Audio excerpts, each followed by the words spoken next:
قرآن کہتا ہے ونادا اصحاب الاعراف رجالا یعرفونہم بسیماہم، جنت اور جہنم کے درمیان جو اصحاب اعراف ہوں گے، جن کا میں نے آپ کو پچھلے ایپیسوڈ میں بتایا تھا، پچھلے لیکچر میں بتایا تھا، جن کی نیکیاں برائیاں وزن میں برابر ہوں گی، تو وہ کیا کریں گے؟ پہلے تو انہوں نے اہل جنت کو پکارا تھا، پچھلے رکوع میں تھا، ان پہ سلامتی اور امیدیں ظاہر کیں اللہ ہمیں بھی یہاں لے جائے، اور جب جہنمیوں پہ نظر پڑی تو انہوں نے اللہ سے پناہ مانگی اللہ ہمیں ان لوگوں میں شامل نہ کر دینا۔ تو اب اہل جہنم کو یہ اہل اعراف پکاریں گے، کیا کہیں گے؟ ونادا، اچھا دیکھیں یہ پاس کے صیغے ہیں، نادا ماضی کے، لیکن اس سے مراد فیوچر ہے۔ کیوں فیوچر؟ اس لیے کہ گویا یہ کام ہو چکا ہے، یعنی اتنا یقینی فیوچر ہے کہ گویا یہ ہو چکا ہے۔ یہ ایک بلاغت کا قاعدہ ہے کہ فیوچر کی بات کو پاسٹ کے صیغوں سے بیان کیا جاتا ہے، یعنی اس میں تاکید پیدا کرنے کے لیے۔ اصحاب اعراف پکاریں گے کچھ لوگوں کو، یعرفونہم بسیماہم، جن کو ان کی علامتوں سے پہچانیں گے۔ اب یہ علامتیں یہ بھی ہو سکتی ہیں کہ لوگ اپنے ریلیٹیوز کو پہچان لیں گے، یہ بھی ہو سکتا ہے کہ ان کے چہروں کے نور سے پہچان لیں۔ نبی صلی اللہ علیہ وسلم نے فرمایا لوگ جو وضو کرتے ہیں تو ان چہروں پہ رونق ہوگی، وضو کے آثار ہوں گے، تو ان کے اعمال کی وجہ سے دیکھنے سے لگ رہے ہوں، یہ اللہ ہی بہتر جانتا ہے۔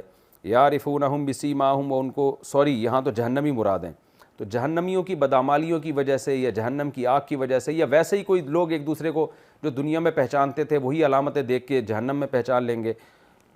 تو یعرفونہم بسیماہم، جن کو ان کی علامتوں سے پہچانتے ہوں گے تو ان کو کیا کہیں گے؟ ما اغنی عنکم جمعکم، کیا تمہیں فائدہ نہیں پہنچایا، تمہیں غنی نہیں کیا تمہاری جماعت نے؟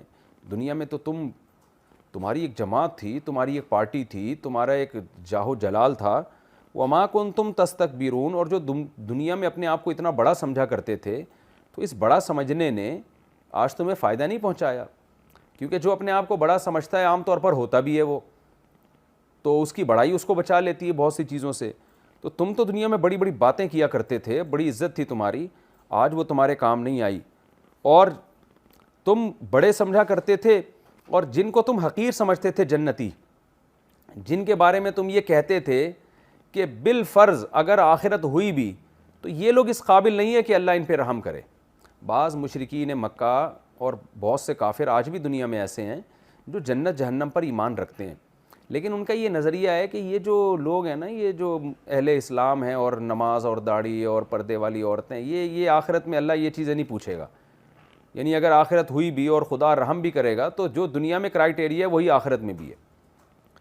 خاص طور پہ یہ تکبر پڑھے لکھے لوگوں میں زیادہ ہوتا ہے، جو لوگ ایجوکیٹڈ ہوتے ہیں نا، پڑھے لکھے ہوتے ہیں، کوئی ڈگری ان کے پاس آ جاتی ہے، تو وہ اس خوش فہمی کے اندر مبتلا ہو جاتے ہیں کہ جو ٹھیلے والے، رکشے والے، موچی، یہ اس قابل نہیں ہے کہ ان کو آخرت میں بھی اللہ نوازے، یعنی دنیا میں جس کو بڑا سمجھا جاتا ہے آخرت میں بھی وہی ہوگا۔ تو ایک کبر ہوتا ہے، ان کی طرف حقارت سے دیکھتے ہیں کہ بھئی یہ کوئی کامیابی کا معیار یہ لوگ تھوڑی ہیں۔ آپ نے دیکھا ہوگا بہت سے ایجوکیٹڈ لوگ، یا کوئی ڈگری مل جائے یا کوئی زیادہ عزت معاشرے میں مل جائے تو یہ جھاڑو لگانے والے اور جمعدار اور یہ موچی اور ٹماٹر بیچنے والے، ان کو سمجھتے ہیں حقیر لوگ ہیں، جبکہ حدیث میں آتا ہے کہ جنت میں غریب لوگ مالداروں سے زیادہ ہوں گے اور جہنم میں مالدار غریبوں سے زیادہ ہوں گے۔ یہ صحیح حدیثیں ہیں اس بارے میں۔ تو جن کو آپ دنیا میں حقیر سمجھا کرتے تھے، جنت میں ان کی مقدار زیادہ ہوگی، اور جن کو آپ دنیا میں بڑا سمجھا کرتے تھے جہنم میں وہ زیادہ ہوں گے۔ تو قرآن کہتا ہے اہؤلاء الذین اقسمتم، کہ اعراف جو ہیں، اصحاب اعراف، وہ جہنمیوں سے کہیں گے جنتیوں کی طرف اشارہ کر کے کہ یہ ہیں وہ لوگ جن کے بارے میں تم یہ قسمیں کھایا کرتے تھے کہ اللہ ان کو رحم کرے گا ہی نہیں، یعنی یہ ایسے پسماندہ لوگ ہیں کہ آخرت میں بھی اگر آخرت قائم ہو بھی گئی تو ان کو کچھ نہیں ملنے والا۔ تو یعنی تم کتنے بڑے بے وقوف تھے۔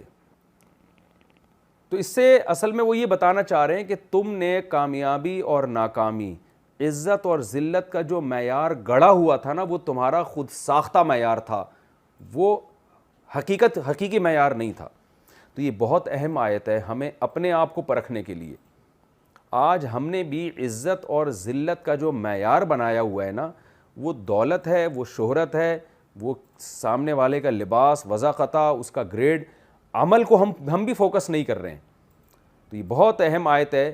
اس آیت میں اس نظریے کی نفی کی گئی ہے کہ اللہ کی نظر میں عزت اور ذلت، جنت اور جہنم کا معیار آپ کے اعمال ہیں، وہ آپ کی دنیاوی وجاہت نہیں ہے۔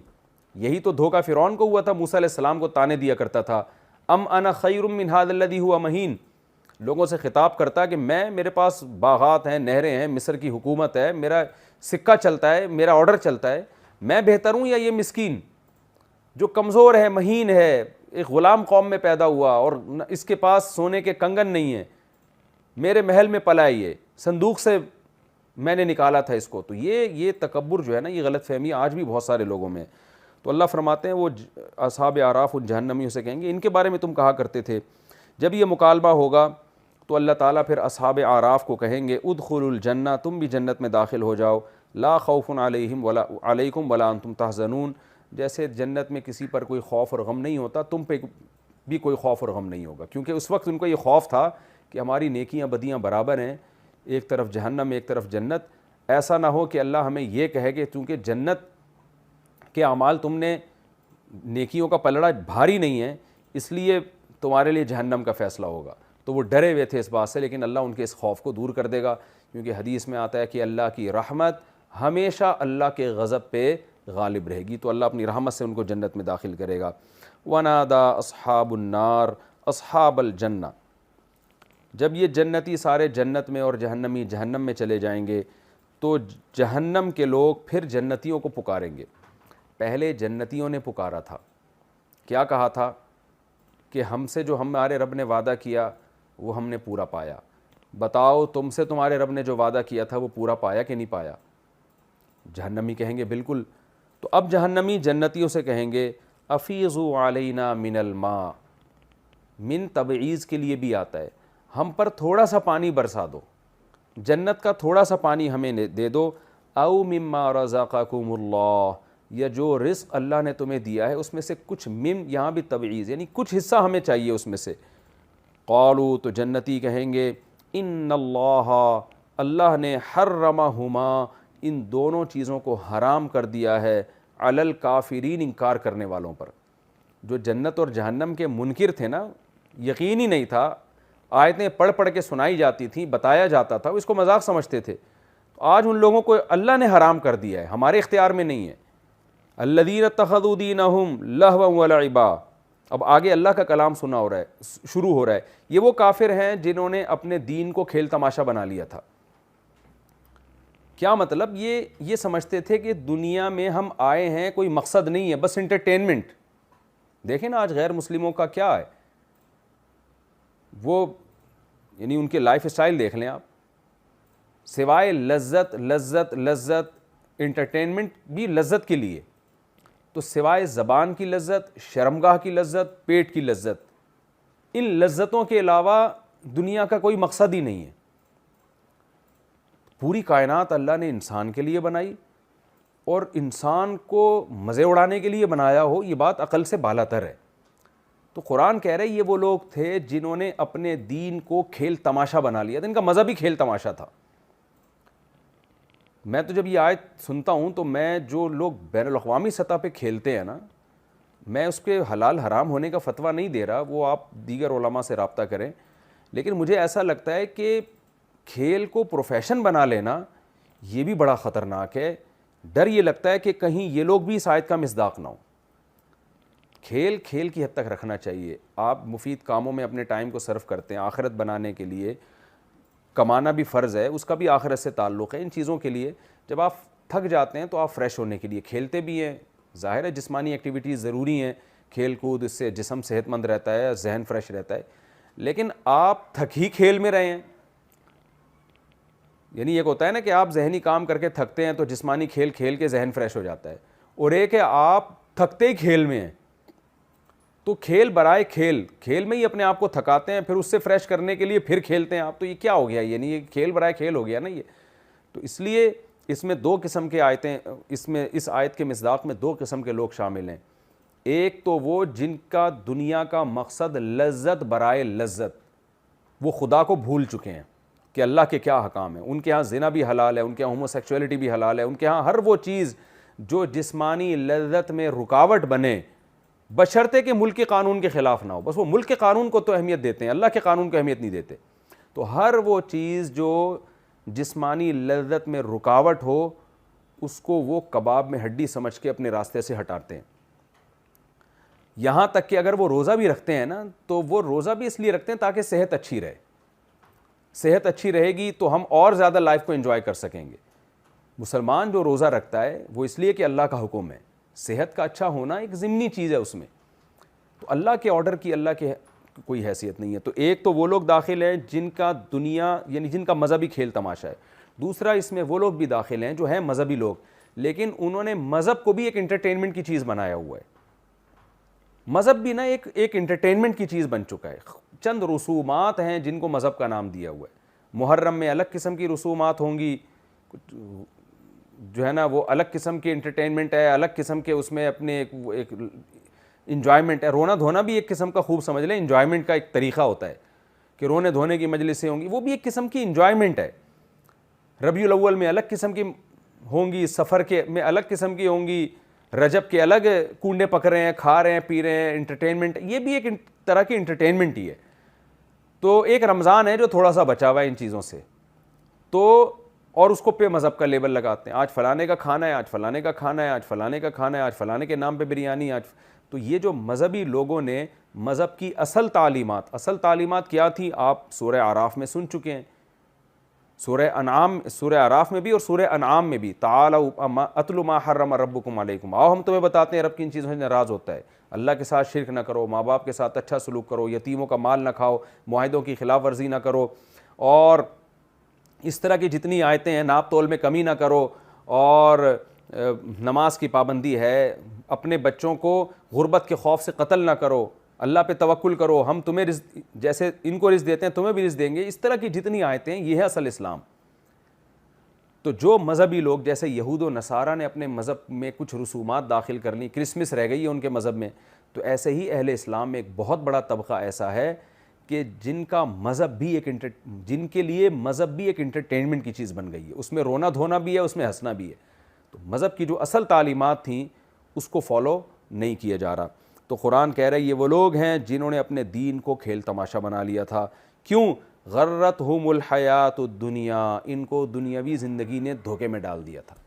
دنیا کی زیب و زینت دیکھ کے یہ سمجھ بیٹھے تھے کہ یہی دنیا اصل ہے, یہاں سے ہم نے کبھی جانا نہیں ہے. قرآن دنیا کو جگہ جگہ متاع الغرور سے تعبیر کرتا ہے کہ یہ دھوکہ دے دیتی ہے انسان کو. آپ سمجھ رہے ہیں جس حالت میں ابھی ہوں کل بھی اسی کنڈیشن میں ہوں گا, ایسا نہیں ہوتا. بہت تیزی سے ٹائم گزر رہا ہے, کل قیامت کے دن آپ نے اللہ کے سامنے کھڑے ہونا ہے. تو آگے اللہ فرماتے ہیں فَالْيَوْمَ نَنْسَاهُمْ, پس آج ہم ان کو بھلا دیں گے. یہ جہنمی مانگ رہے ہوں گے نا پانی, تو اللہ ان کی پکار نہیں سنے گا. آج ہم ان کو بھلا دیں گے. كَمَا نَسُوا لِقَاءَ يَوْمِهِمْ هَذَا, جیسے کہ انہوں نے اس دن کی ملاقات کو بھلا دیا تھا. ملاقات کو بھلانے میں یہ بھی داخل ہے کہ آپ ان آیتوں پہ غور ہی نہیں کر رہے جو آپ کو یہ بتا رہی ہیں کہ کل تم نے زندہ ہو کے اللہ کے سامنے کھڑے ہونا ہے دوبارہ. وہ آیتیں سننے کے لیے تیار نہیں, آپ ان پہ دلائل سننے کے لیے تیار نہیں. یہ بھی بھلانا ہے. اور یہ بھی بھلانا ہے کہ آپ ان آیتوں پر ایمان تو لے آئے لیکن آخرت آپ نے اپنی زندگی سے نکال دی ہے, اور ان آیتوں میں اب غور کر کے اپنے آپ کو سیدھا کرنے کے لیے تیار نہیں ہے. تو جو جس درجے میں آخرت کو بھولے گا, قیامت میں اللہ بھی اسی درجے میں اس کو بھولے گا. اور بھولنے کا مطلب کیا ہے؟ نظر انداز کر دے گا. کیونکہ میں نے بتایا نا بار بار کہ اللہ انسانوں سے انسانوں کے لب و لہجے میں, انسانوں کے طرز پہ کلام کرتا ہے. تو ہم جب کسی کو اگنور کرتے ہیں تو ہم اس کے لیے بھولنے کا لفظ استعمال کرتے ہیں. بھائی تم تو مجھے بھول ہی گئے ہو, تو ضروری نہیں ہوتا کہ وہ آپ کو بھولا ہو. ہم جب کسی کو رخصت کر رہے ہوتے ہیں تو کہتے ہیں نا تم جہاں بھی ہو میں تمہیں یاد رکھوں گا, تو مطلب میں تمہارا خیال رکھوں گا.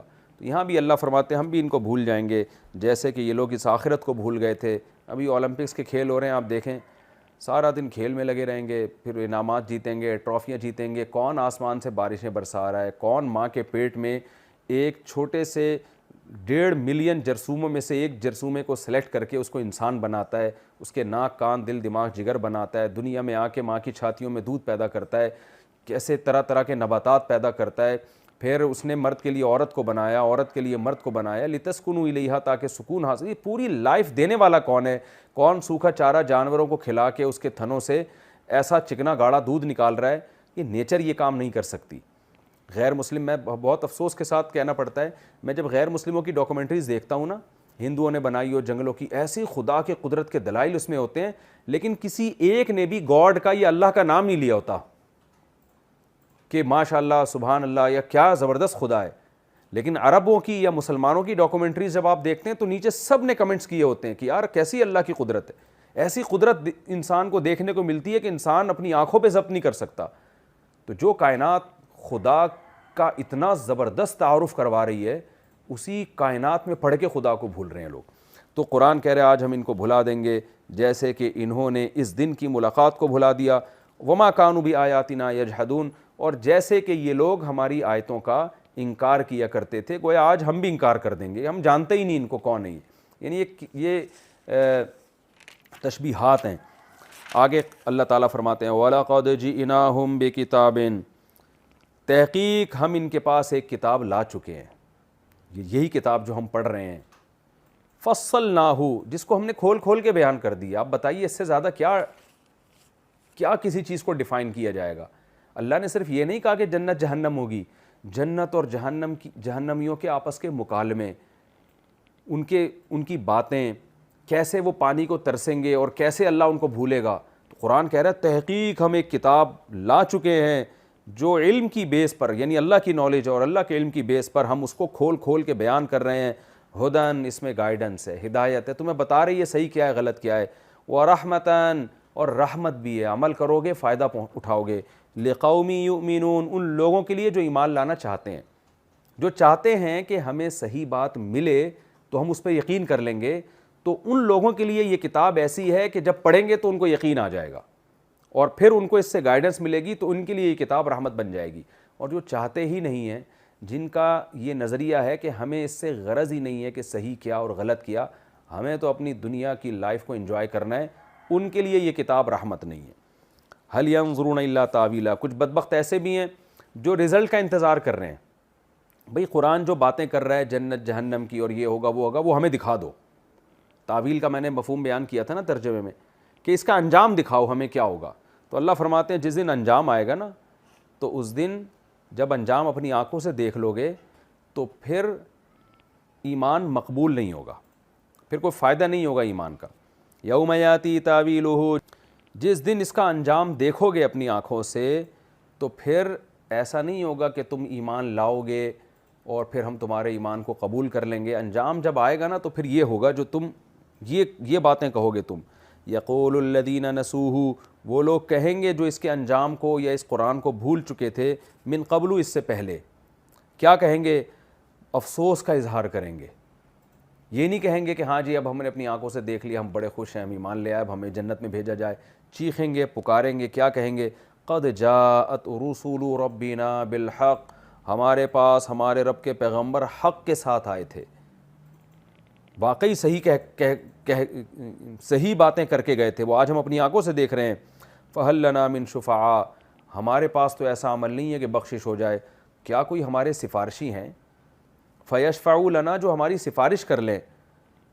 او نردو, یا ایک دفعہ اللہ ہمیں دوبارہ مہلت دے دے, ہم دوبارہ دنیا میں جائیں, فنعمل, پھر ہم وہ عمل کریں, غیر الذی کننا نعمل, اس کا غیر ہو جو ہم دنیا میں کیا کرتے تھے. دنیا میں تو کھیل تماشوں میں ہم نے اپنی زندگی برباد کر دی, دنیا میں تو انٹرٹینمنٹ میں زندگی برباد کر دی, تو کیا ہم اس کے علاوہ ہمیں عمل کی مہلت مل سکتی ہے؟